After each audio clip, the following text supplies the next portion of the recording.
Today is another day the Lord has made. Let us be glad and rejoice in it.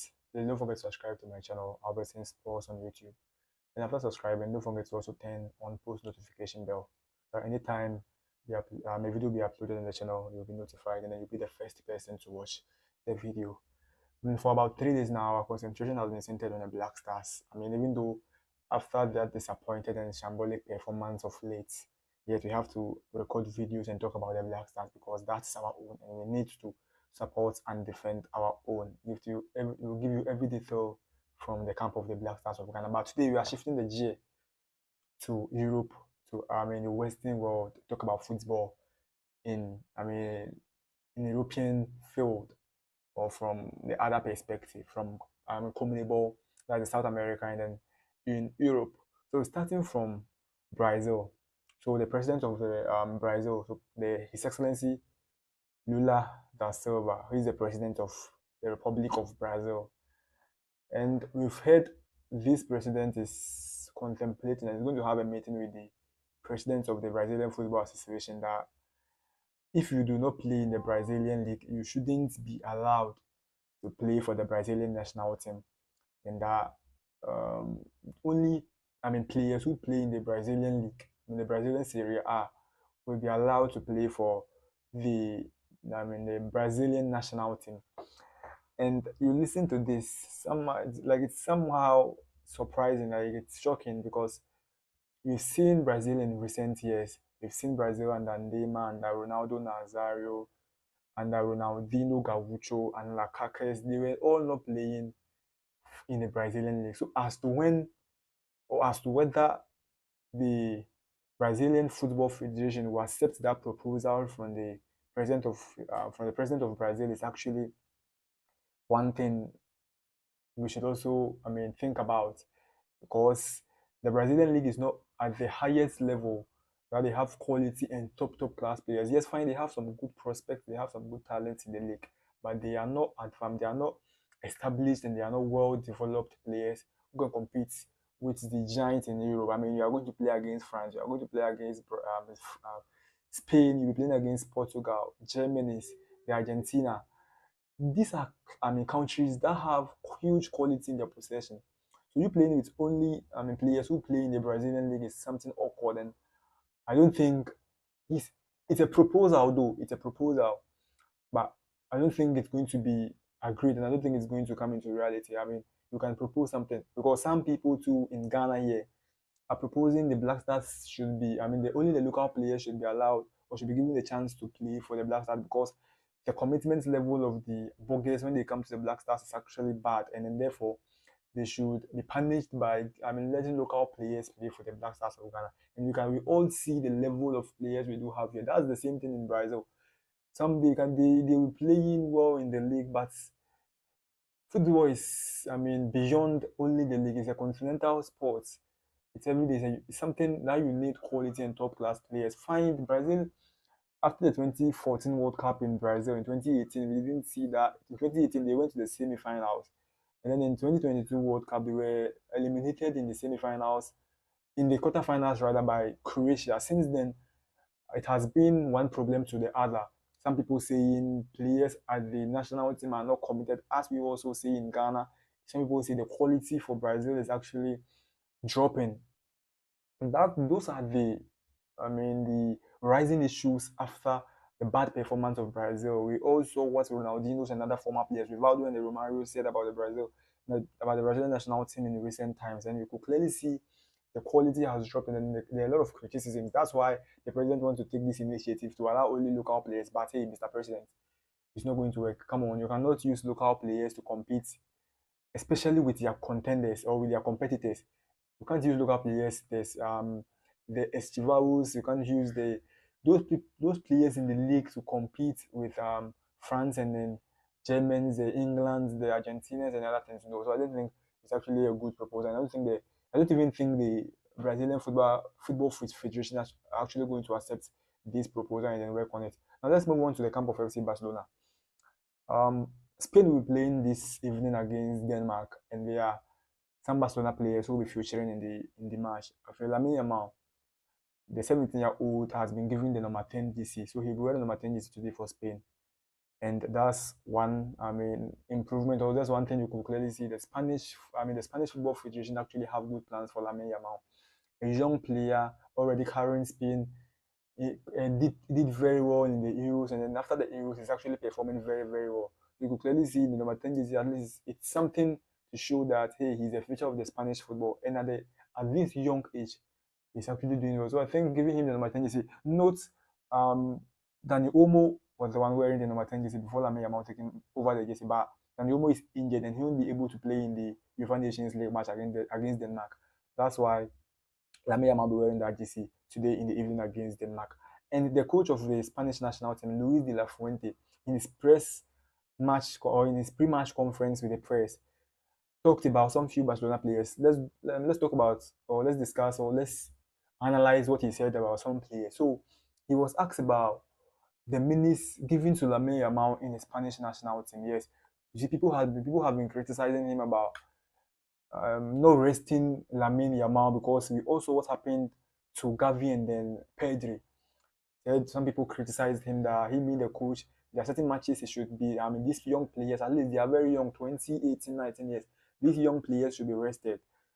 That's the same thing they are talking about. They are saying about Lamine Yamal. And the coach said he do not have the responsibility to rest players. And for the whole month, he only have these players once in a month. So if there's somebody to rest these players, it should be the coach of the club, not him as a coach of the national team, who only have the players once in a month.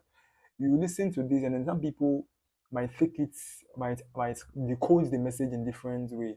But I am not going to agree or disagree with it. I am going to analyze the situation so that you draw your conclusion after watching the video. Don't forget to subscribe to the channel once again. Now he was asked about whether to rest Lamine Yamal or not, and then he said he's not the one to take responsibility in resting players, and that in a month he plays, or he is able to get these players once in a month. And what he's saying, that it actually makes sense, because in a month we have 4 weeks in a month.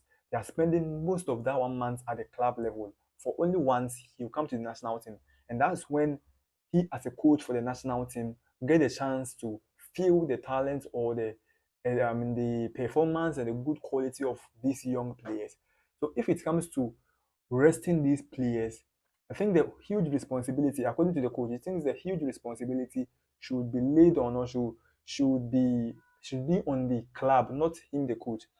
And then you think of it in the different perspective that the club he plays for is the one, when the player gets injured, they are the one going to take a responsibility, pay the bills for his recovery. They are the people going to suffer for the absence of the player. So when they request for a player to be rested, I think they are also right, because they are in charge of the welfare of the player, the salary of the player, whatever thing that the player needs, the accommodation, especially Lamine Yamal, who is very young. I think Paco and Lamine Yamal, you are still at the La Masia hostel. So you could clearly see taking responsibility, or a firm or a company or an organization that spend a huge amount of money on the welfare of players, have the right to use them however they want them to be. But because of the passion these Europeans have for their country, or these whites have for their country, they always want to play for their country, even if the workload on them is actually more huge. They are very committed to their countries. So they wouldn't request to be on the bench. They play with passion when it comes to the national team. So you, as a coach, sometimes there are certain matches they are not as important to play or to fix your players, or especially your young players who have already accumulated more minutes on the field. So I think Luis de la Fuente, even though you don't always have the players on your side in a month, at least the few months or the few days you get the players at the Spanish national team, at least you should be able to manage them very well.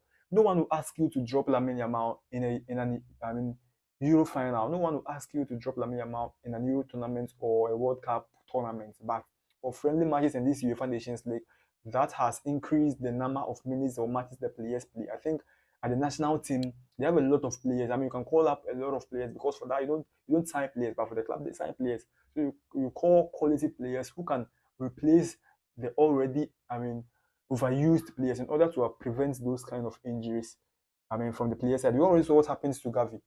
Gavi playing a useless match for Spain. That match wasn't as necessary. It wasn't important to spend it. They had already qualified for the Euros. So I don't think it was necessary for for Gavi to play.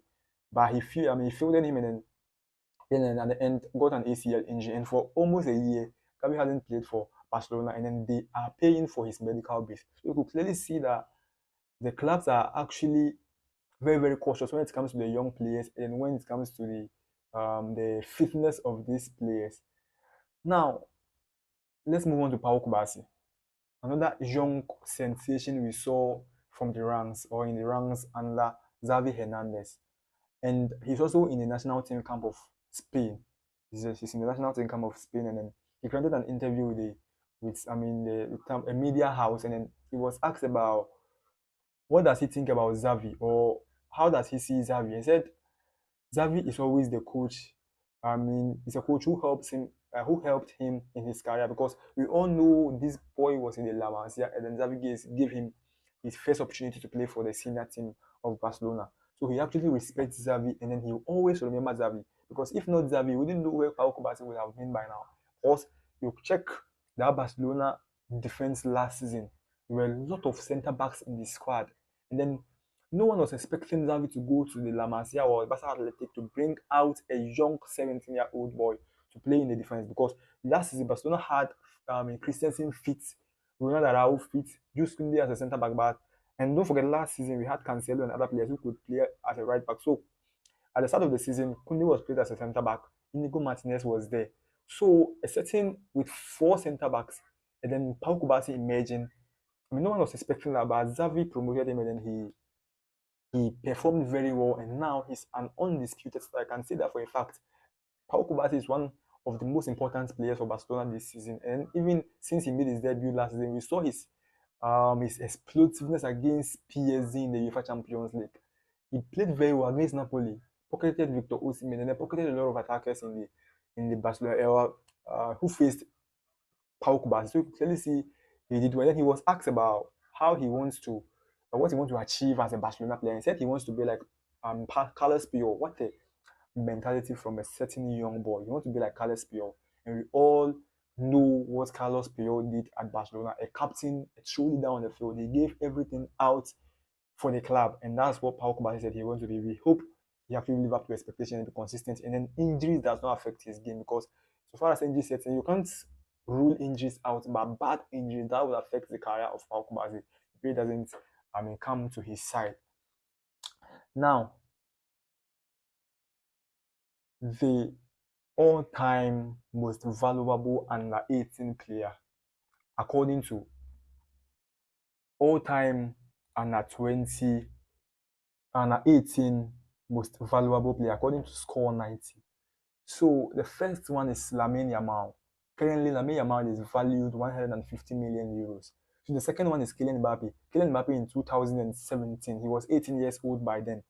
So Kylian Mbappe in 2017 was valued 90 million euros. Then Gavi in 2023 was valued 90 million euros. Ansu Fati in 2020 was valued 80 million euros. So Gavi in 2023 was valued 90, and then Ansu Fati in 2020 was valued 80 million. And then the last one is Jude Bellingham in 2022 was valued 80 million. So Lamine Yamal, all-time under 18 most valuable player is Lamine Yamal with 150 million euros currently. And you could see he has extended and widened the gap very, very over 60 million euros between Lamine Yamal and Kylian Mbappe, and it's obvious because the kind of game Lamine Yamal plays this season, or the kind of talent this boy have is actually insane, and he deserves that. But 150 million is huge. It's huge. Yes, that's what talent gives you at the end of the day. Now let's move on to some transfer issues at Barcelona. You see, Dani OLMO was registered based on circumstances. How Victor was registered based on circumstances. Barcelona signed those players, and because of the Spanish football regulations, like player regulations, player registration rules, some players needed to be unregistered before they'll be able to register Dani OLMO and then Paul Victor. And Christensen got injured According to medical reports, he would have been out, or he will be out for 3 to 4 months, and therefore Barcelona capitalized on that and registered Dani OLMO. Same with Paul Victor, and they registered them till December. So January, Barcelona need to do another registration because by January, Ronald Araujo and then Christensen will be back, and then Dani OLMO and then Paul Victor's registration will be invalid. So therefore, these players will be unregistered. And don't forget, Barcelona has reached an agreement with Nike for a contract extension, and Barcelona has included it in this year's budget. So with the contract extension with Nike, makes the registration of Dani Olmo and Pau Victor um, not a problem because they've already extended and then they have money. They've been able to balance them. So if this signing is confirmed by Barcelona, that means by January, then Olmo and then Paul Victor will be available and they'll be able to take part in the second round of the season. So that's one update from FC Barcelona. Now, the certain young boy, certain young boy, Alvaro Fernandez, currently playing for Benfica. He's one of the, potentials or one of the good talents in the Portuguese league. He's playing for Benfica, a former player of Manchester United. Now currently in Benfica, and then Barcelona has shown interest in this player, Alvaro Fernandez. Real Madrid too has shown interest in this player, and they wants to sign him. You see, Barcelona have problem when it comes to the right back. Jules Koundé is a centre back who is converted to play, who is tasked to play as a right back, and we clearly see this is not a traditional right back on that particular position. So Barcelona has shown interest to reinforce the defense by adding up a right back to the squad. Now there are 11 players whose contracts will expire in 2026. Yeah, so these players' contract will expire in 2026, and Barcelona has begun negotiations to extend these players. But the most priority, or the players Barcelona has prioritized to extend their contract, is Lamine Yamal, Pedri, and then Gavi. So if a club prioritizes these players, you will see how important these players are to Barcelona. And it's obvious because Gavi in a Barcelona squad represents or plays and add huge value or huge importance and prominence to the club. Pedri too need no explanation, and Lamine Yamal too there. We don't need to talk about him right now. He's actually one of the best players in this currently in world football. Now some injury situations in Barcelona, some players has returned. And Fermin Lopez this season was seen or this week was seen at the Ciudad Deportiva Wangampa training with the squad, and he's set to return for the match against Sevilla, Real Madrid, and Bayern Munich. Then Olmo too will be fit to play against Sevilla and then the rest of the matches. Gavi training to be able to play. Let's see, latest by October, latest in October, in early October, we could see Gavi on the turf, or early November, we could see Gavi on the turf playing for FC Barcelona. Ronald Araujo has continued his recovery and might be fit by the end of November to play for FC Barcelona. Now, Spotify Camp Nou is under renovation. Therefore, Barcelona are playing for the from last season to this season as it stands now. Barcelona are playing their home matches at the Stadio Olympique in Montjuic because Camp Nou is under renovation. And I have a good news for you because the first seat has been installed at the Spotify Camp Nou. So by the end of this year or early January, or let's say early next year, Barcelona might return to the Spotify Camp Nou, not in full percentage. No, they will not be able to occupy the full capacity of the stadium, but at least some percentage of the stadium, the supporters can go and then watch the matches at the Spotify Camp Nou. So by the end of this year or early next year, Barcelona might return and play at the Spotify Camp Nou, the traditional home grounds of FC Barcelona. Don't forget to subscribe to the channel.